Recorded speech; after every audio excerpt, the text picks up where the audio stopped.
Hi, welcome to episode 3 of In My Plant-Based Kitchen. I'm Emma, plant-based R.H.N, and this week I am answering a question. The first question that I received from people who are watching the series, and that is actually from one of the people who took some of my previous classes and was in a support network group. She asked if I could share my my go-to smoothie recipe, which I'm going to do today. And I thought it was also a really good opportunity, and it's a great time of year to talk about smoothies and why they are such a great thing to add to your diet, your on a regular basis. So there are a few things I want to talk about today. First, I want to talk about why smoothies are a great thing to add to your diet. I also want to talk about some tips for making sure that you're getting the most out of adding smoothies to your diet, and also a few caveats, a few things that you might want to think about avoiding to make sure you're not to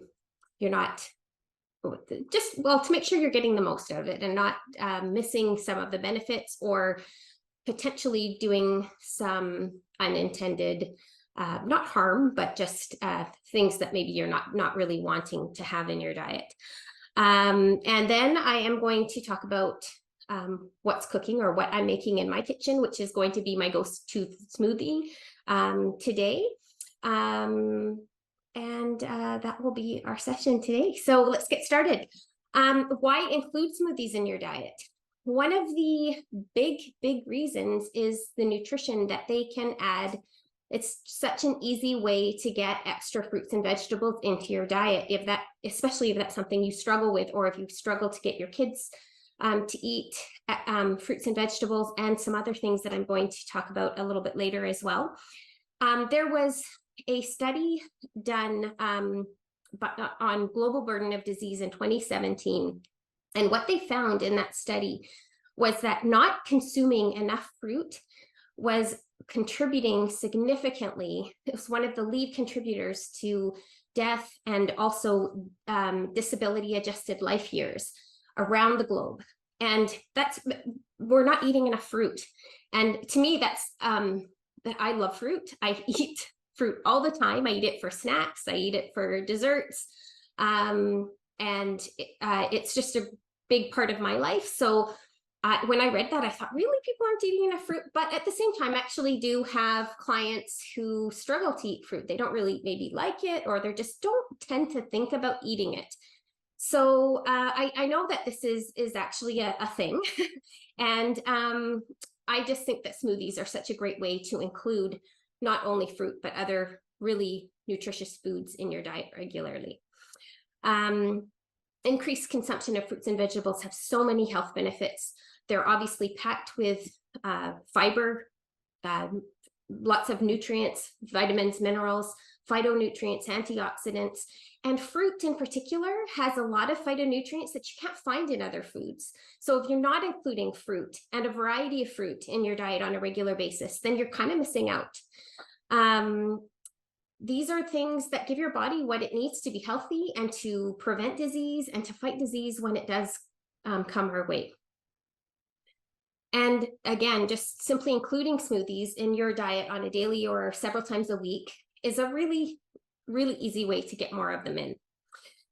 So what do you include in your smoothies? What are some good things to include in your smoothies? This is where the tips start, because it does make a difference what you're including in your smoothies. A lot of times when you go to, there are lots of great smoothie bars out there, but there are some that aren't so great, and they're making smoothies with a lot of added sugars and, maybe all fruit. And those are maybe not as ideal if you're having smoothies regularly. Once in a while, of course, that's not a big deal, but if you're having them on a daily basis and you're wanting them because you want to take advantage of their nutritional benefits, then you want to make sure that you're paying attention to what you're putting in. And so my first tip is to make sure that you're switching up the ingredients. I've spoken in a previous episode about the fact, and I probably will speak about this in every episode because it's such a big I think it's such a big learning point, but all fruits and vegetables, all plant foods in general, have different nutrients to offer. So between kale or spinach and beet greens, all the different greens have different things to offer. So if you are making a smoothie every day with spinach, then you are missing out on the nutrition that you could be getting if you were using spinach one day and kale another day and beet greens another day and mixed greens another day and so on. This not only keeps I mean, I understand why people do this, because they find something they like and they're like, yes, I'm going to make that every day and I'm going to be in a good routine. And it's not that that's the worst thing in the world, but it is, you're missing out on the advantage you could get from a wide spectrum of nutrients that different greens offer. And this is the same thing for berries. If you're always using blueberries, then you might be missing out by not using blackberries sometimes, or strawberries sometimes, so on and so forth. So, and that's true across the board. So it's really great to switch things up. The other point is that things like, for example, spinach. You might have heard that spinach is high in oxalates, and oxalates are something that stop our body from absorbing calcium. Spinach is a great source of calcium, but our body can't really use it because it's high in oxalates as well. And oxalates, like I said, inhibit our body from absorbing calcium. So if you're eating spinach every day thinking, I'm getting tons of calcium in my diet, you're actually not. Other leafy greens like kale are a great source of calcium. Most leafy greens, I mean, I'd venture to say all leafy greens are a great source of calcium. They're a wonderful source of plant-based calcium.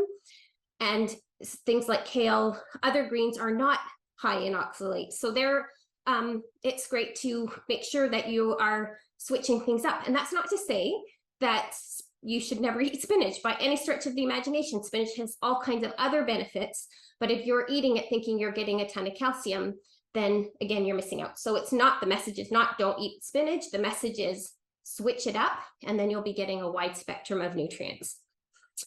The next tip is to avoid fruit-only smoothies. So my advice is to use fruit to make your smoothies palatable and tasty and appetizing, but include plenty of vegetables, greens, other components as well. And the reason for this is the fact that fruit has a lot of sugar in it. And I get questions sometimes about, well, I shouldn't probably eat fruit because it has a lot of sugar in it. And fruit that is high in sugar, that's why it's sweet, natural sugar, fructose, but it's also very high in fiber.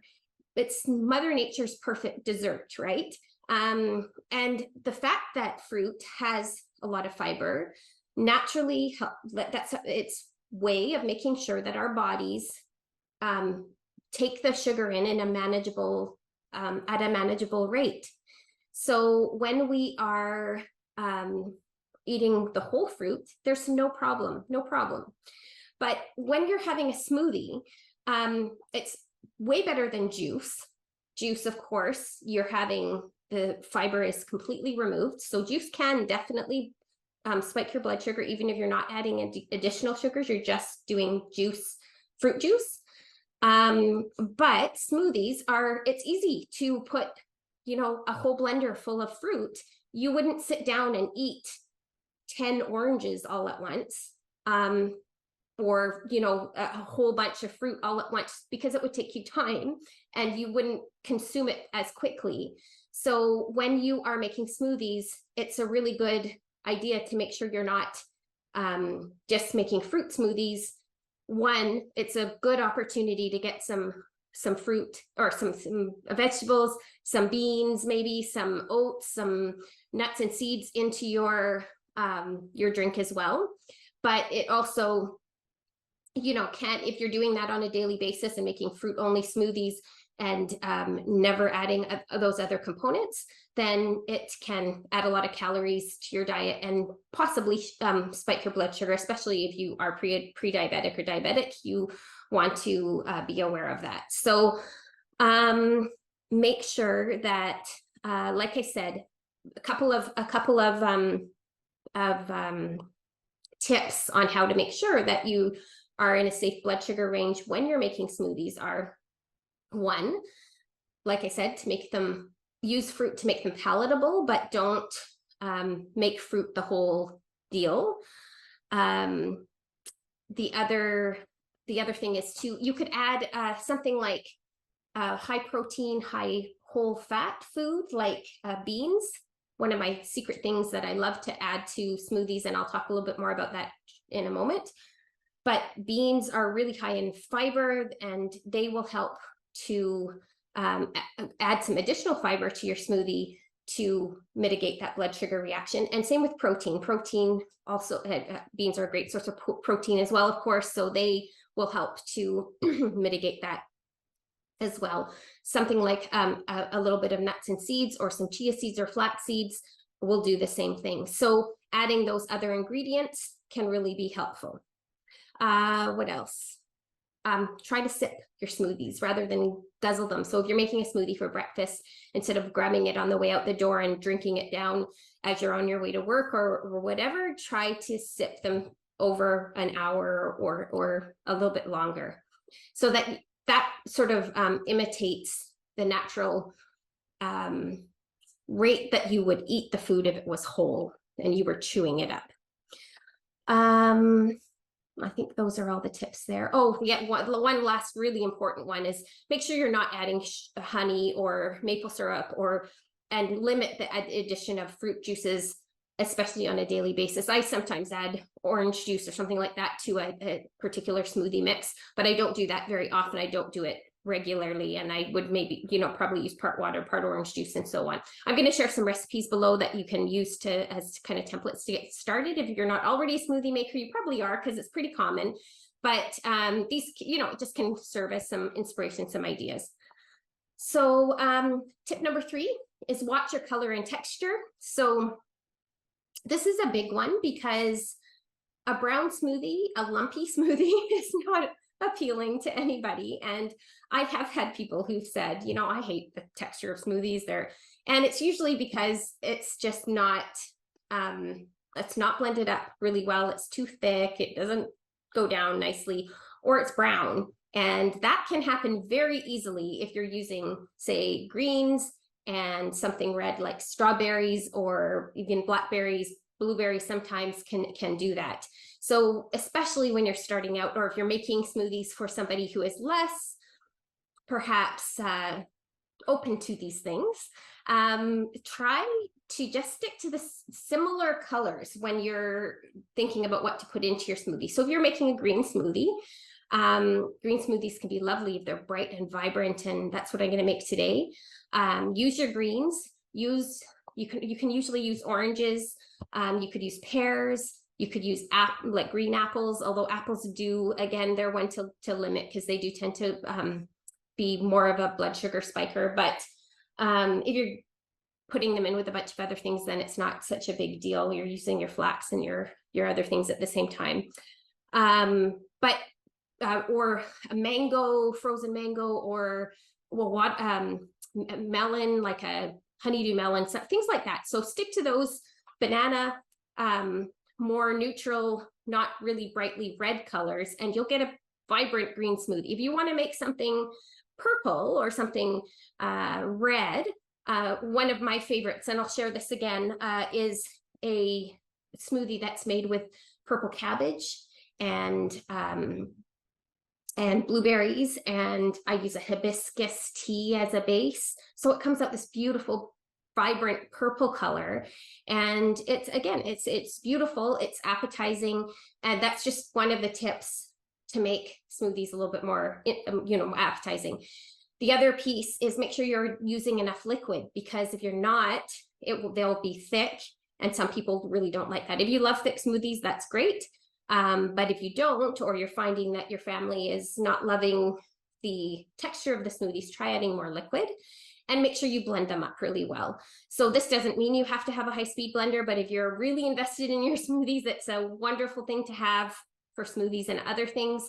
But a normal blender can work just fine. You might just have to blend it, make sure you blend it long enough so that there are no lumps. And if you're using frozen fruit, make sure you might have to do a bit more of the cutting up front. So you might have to chop your bananas into little chunks or whatever fruit you're using, make sure they're smaller chunks, and that you might want to soak nuts ahead of time. So you might just have to do a little bit more prep, but it's absolutely still possible.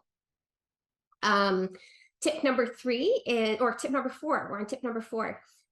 Use smoothies to boost the nutritional value of your diet. So not only the fruits and vegetables, but some of the things I want to talk about, some of the things I add to my smoothies on a regular basis, and I just rotate these. I just do them as, kind of once a week or whatever. Just, I don't have a schedule, but I just keep these things in the rotation. So one thing I love doing, and I'm going to do that today, is using cold tea as the liquid. So I often will just use water for my liquid, but I love using a cold green tea or a cold hibiscus tea. It adds color, it adds nutrients. Hibiscus and green teas are both wonderful sources of antioxidants, and they are great for your health. So I like to add them to my smoothies. And if you can get decaf green teas if you're not wanting to have caffeinated beverages.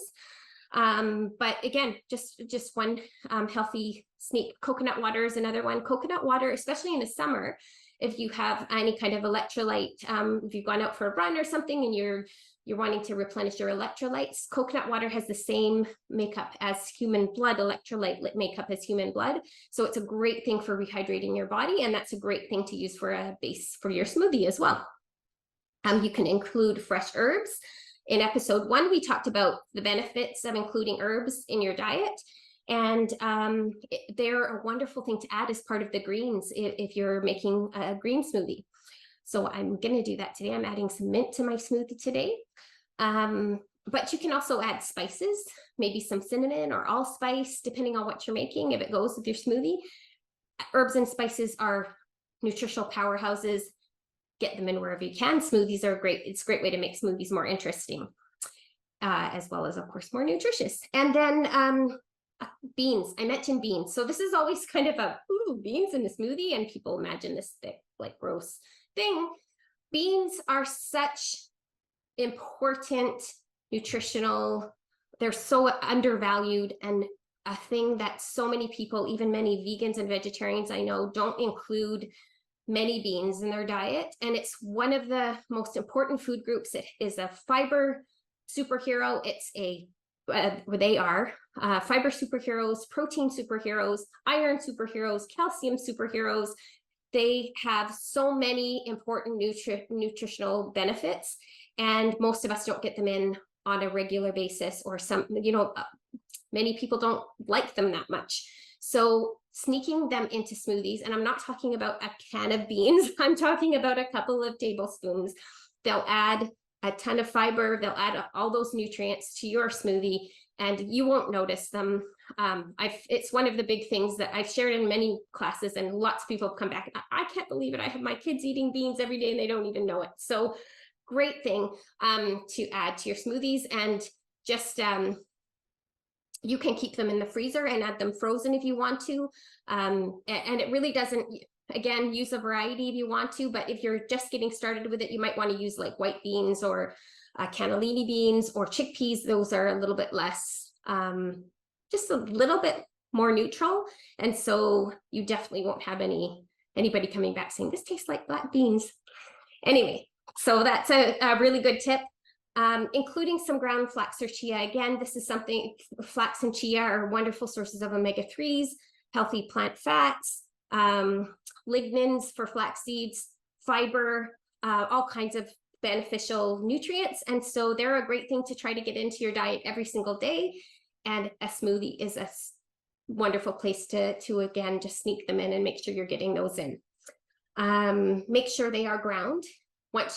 I always suggest buying whole flax seeds, keeping them in the fridge or freezer, because once they're ground, they start to degrade and they can become rancid, which is not a good thing to eat them when they're rancid. So make sure you buy them whole, keep them in the freezer, ground them as you're ready, but do grind them before you eat them, because otherwise they just pass through our system and you're not going to be able to digest them and get the benefits from them. And then have fun with interesting additions. I have some of the ones that I have on hand I have goji berry powder. I might add this to a purple smoothie or a red smoothie. Really high in antioxidants, so they're a fun thing to add a teaspoon of. Some chaga mushroom powder, a really great adaptogen. Again, Stradivari is a good adaptogen. So I'm going to actually add a teaspoon of that to my smoothie today. Maca powder is a great hormonal balancer, and so that's a good one to add. I would say like a teaspoon or so for a batch of a smoothie would be great for any of those. So they're fun things to play with. Again, just ways to boost the nutrition of your smoothie. So in my kitchen today, I am making my go-to smoothie. So let's get started. I've got my my Vitamix here, and this smoothie is based on Dr. Brooke Goldner's smoothie formula, which I absolutely love. There are so many smoothie recipes out there and so many wonderful ways to, make them interesting, and you can find them online. I'll share a couple to get started. But I think one of the ways to make it sustainable to have smoothies in your diet every day is to make it so you don't have to pull out a recipe. So I love this formula because it's kind of just I know it off by heart. I don't have to think about it. So you start out with 75, fill your blender with 75% green vegetable, like leafy green veggies. So I've got a mix of mint, actually it's lime mint from my garden. I've got some beet greens that I'm going to put in. And beet greens are a little bit hard because they have some red in them, so they can sometimes be a problem for color, but they shouldn't be too bad today. I've got just some mixed salad greens here. So about 75% of your blender should be full of greens. That's a lot of greens I'm going to get in today. I've got my liquids. So her recipe says fill to the top of the greens with water. I'm going to use my green tea that is chilled and cool, and I don't have quite enough, so I'm going to add a little bit more water. So again, this is a really wonderful way to hydrate yourself and make sure you're getting lots of water into your diet, which is important every day, but especially in summer when it's so hot as it is right now. Then I am going, the next thing is 1 to 2 tablespoons of flaxseed. So I've got some ground flax here. I'm going to put in 2 tablespoons. And the last part is 25% frozen vegetable or frozen fruit, sorry. And this is the palatable part. So you can see you're getting mostly vegetables, mostly leafy greens in this case. But I'm actually using fresh orange, as you can see. And this, I don't think it'll be a problem. It's kind of red, but I'm pretty sure my smoothie is still going to be nice and green. Just going to peel it up here. And then the rest, I'm going to use some frozen banana, which I have in the freezer, and I'm going to have to go and grab that. So just try to make sure I don't have too much of the pith on it. As in the citrus episode last week, I talked about that. And orange pith in particular can be a little bit bitter, so I don't want the bitter necessarily. Just going to cut it in half, stick that in. I'm going to grab my banana.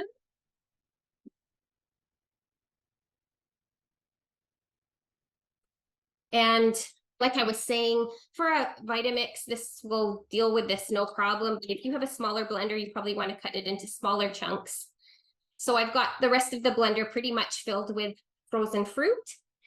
And then the other thing I'm going to add, is not necessarily in Dr. Goldner's formula, but I'm going to just add a teaspoon of Stradivari powder.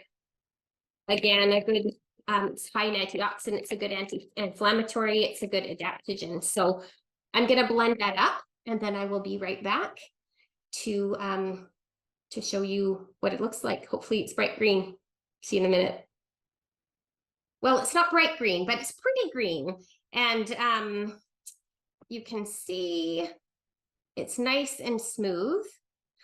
Because this has citrus in it, I'm going to use a straw. That's another important thing to remember. If you're eating smoothies or drinking smoothies regularly that have citrus in them, you want to make sure that you use a straw, and you don't want to brush your teeth for about 25 minutes after. A lot of people will have a citrusy drink, think, oh, it's acidic, so I'll brush my teeth. But the acid actually opens the pores on your teeth, and if you brush them right away, can cause enamel damage. So use a straw, keep it away from your teeth if you can. And then you could just rinse your mouth with water, but just wait for it to neutralize for about 25 minutes and then brush your teeth. So a little bit of a tip. You can see I have a lot of smoothie here. So what I usually do is just put it into a jar or two and then put it in. I actually usually use 2 of these jars, which is why I have a little left over. But I'll put 1 jar in the fridge covered, and then I'll just sip it throughout the day. And it's just a wonderful, when I get into this regimen and I'm doing it like for a week, you start to feel like a vegan superhero or green smoothie superhero. So I highly recommend that. And I will share, Dr. Goldner is an incredible, an inspiring person. She's got an inspiring health story. She's got lots of inspiring videos. So if you haven't heard of her, I'll share the link below that you can check out her information and more recipes from her. If you have any questions that you'd like to see answered in a future episode, please fill out the form. I'll put a link in the comments or in the show notes below. Send me your question and I will answer it as soon as I can. So thanks for watching today. If you would like to be notified of other upcoming episodes, you can subscribe, or you can subscribe to my newsletter, which is on my website, plantbasedrhn.com. I look forward to seeing you again. Have a wonderful week.